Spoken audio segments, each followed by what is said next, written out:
Prayer is an act of worship.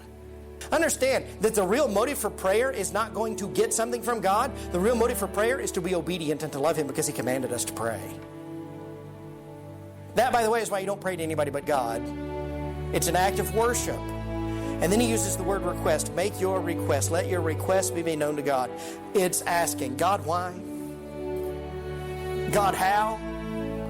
Well, go. Take your requests. Take your concerns. Take your fear. Take your doubt. Take uncertainty. Take those things and pray about them.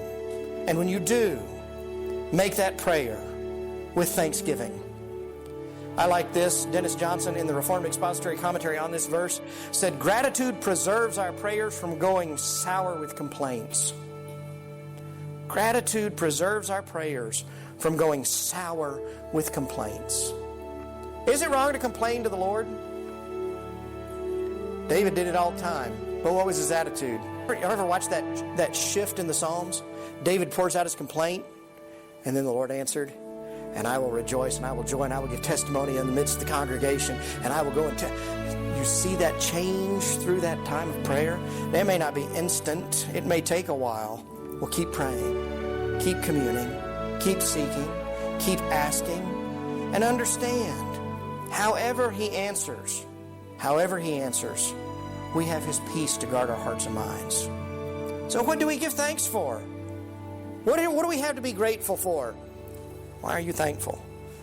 Well, Paul gives us the best answer to that. 2 Corinthians 9:15. Thanks be to God for His indescribable gift. Romans 8:32. He who did not spare His own Son. If that does not produce gratitude in the heart. He who did not spare His own Son, but delivered Him up for us all, how shall He not with Him also freely give us all things? Give thanks for Christ. Start there. If you finish that, give thanks for the other things that He's given you, for the good and the bad, because it's all come from His hand. And He's promised that He is in control of it all. And He has promised that He will turn it and work it for good, whatever it is, because He will be glorified. Bring your griefs to God with gratitude, confident that however He answers, His peace will guard our hearts and minds. The peace of God which surpasses all understanding. Let me describe for you what this is like. This is, you've just gotten the worst phone call of your life. This is an unknown outcome from a test that you have to wait upon the results for. This is a sudden change in a circumstance. This is something that catches you completely off guard, that drives fear into the depths of your heart.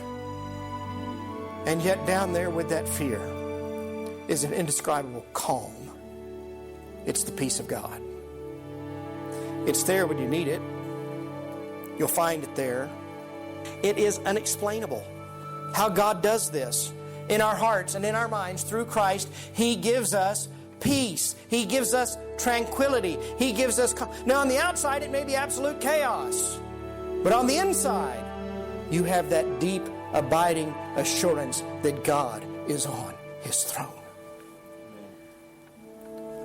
That's what someone said.